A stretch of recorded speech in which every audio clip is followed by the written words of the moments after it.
রাফায় Hamas ইসরায়েলের পাল্টাপাল্টি হামলা। গাজা যুদ্ধের নাম পরিবর্তন করল ইসরায়েল। ইয়েমেনে জাতিসংঘের ২০ কর্মী আটক করেছে হুথি।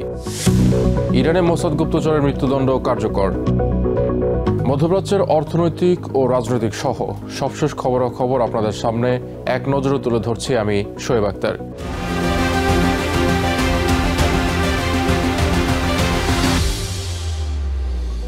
গাজার দক্ষিণাঞ্চলের রাফাহ এলাকায় হামাস ও ইসরায়েলি বাহিনীর পাল্টাপাল্টি হামলার ঘটনা ঘটেছে। এই ঘটনায় দুই পক্ষ একে অন্যের বিরুদ্ধে যুদ্ধবিরতি লঙ্ঘনের অভিযোগ তোলে। রবিবার ভোরে পূর্ব রাফায় ইসরায়েল সমর্থিত একটি মিলিশিয়া গ্রুপের প্রধানকে ঘিরে অভিযান চালায় হামাস। পরে আইডিএফের ওপর হামলার অভিযোগ তুলে বিমান হামলা করে ইসরায়েলি বাহিনী। এছাড়া ওয়েস্ট ব্যাংকের এক বাসিন্দা সহ গাজার উত্তরাঞ্চল ও দেইর আল বালাই ৮ প্যালেস্টিনিয়ানকে হত্যা করেছে দখলদার বাহিনী। গাজায় মিলিশিয়া নেতা ইয়াসের আবু শাবাবকে লক্ষ্য করে অভিযান চালিয়েছে হামাস। রবিবার ভোরে উপত্যকার দক্ষিণাঞ্চলের পূর্ব রাফায় হামাসের এই অভিযানকে ঘিরে যুদ্ধবিরতি লঙ্ঘনের অভিযোগ তুলে পাল্টা বিমান হামলা চালিয়েছে ইসরায়েলি বাহিনী। ইয়াসের আবু শাবাব ইসরায়েল সমর্থিত সশস্ত্র গোষ্ঠীর নেতা। তার বিরুদ্ধে ত্রাণের ট্রাক লুট ও বেসামরিক নাগরিক হত্যার অভিযোগ রয়েছে হামাসের। এমনকি গত জুনে হামাস বিরোধী গ্রুপগুলোকে অস্ত্র ও অর্থ সহায়তার কথা স্বীকার করেছিলেন নেতানিয়াহু। শাবাবকে লক্ষ্য করে হামাসের অভিযানকে আইডিএফ এর বিরুদ্ধে হামলা বলে অভিযোগ তুলেছে ইসরায়েল। জবাবে পাল্টা হামলা চালায় তারা। তবে দুটি হামলায় কোনো ক্ষয়ক্ষতির তথ্য পাওয়া যায়নি।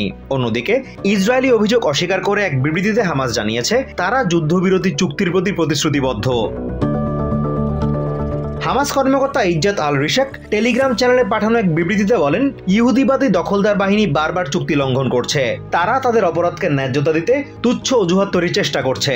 এছাড়া রাফার ওই এলাকা ইসরায়েলের নিয়ন্ত্রণাধীন জানিয়ে হামাস বলছে সেখানে আইডিএফ এর ওপর হামলার কোনো তথ্য তাদের জানা নেই এবং এর সাথে হামাসের কোনো সম্পৃক্ততাও নেই।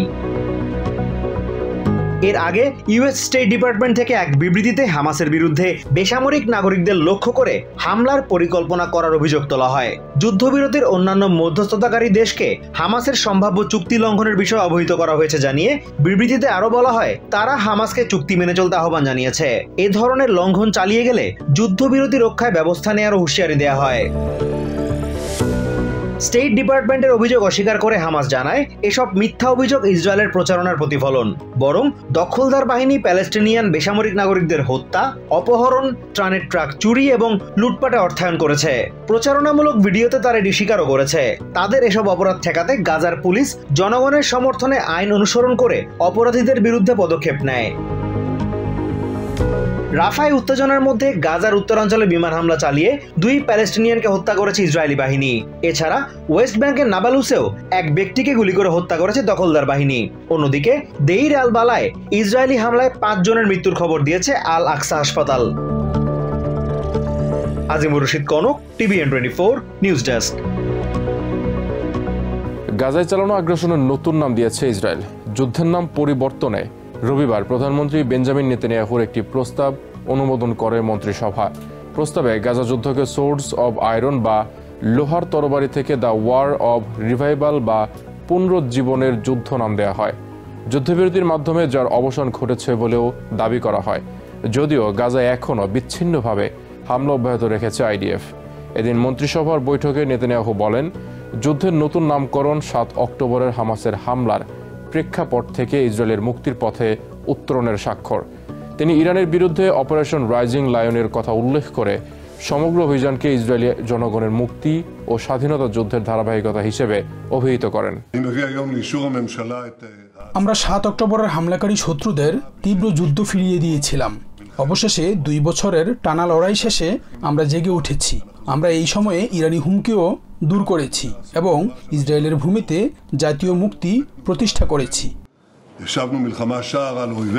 ইয়েমেনে জাতিসংঘের ২০ কর্মীকে আটক করেছে দেশটির সশস্ত্র গোষ্ঠী হুথি।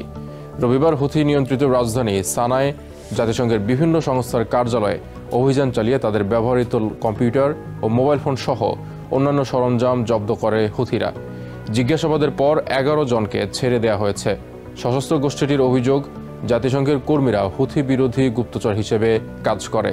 ইয়েমেনে জাতিসংঘের আবাসিক সমন্বয়কারীর মুখপাত্র জিন আলম জানান, আটক হওয়াদের ৫ জন স্থানীয় নাগরিক এবং বাকি ১৫ জন আন্তর্জাতিক কর্মী। তারা জাতিসংঘের ওয়ার্ল্ড ফুড প্রোগ্রাম, ইউনিসেফ ও মানবাধিকার কার্যালয় সহ বিভিন্ন সংস্থার কর্মী। এ নিয়ে হুতি গোষ্ঠী এখন পর্যন্ত অর্ধশত আন্তর্জাতিক কর্মীকে আটক করেছে। চলতি বছরের শুরুতে হুতিদের হাতে আটক WFP এর একজন কর্মীর মৃত্যুর ঘটনা ঘটেছে।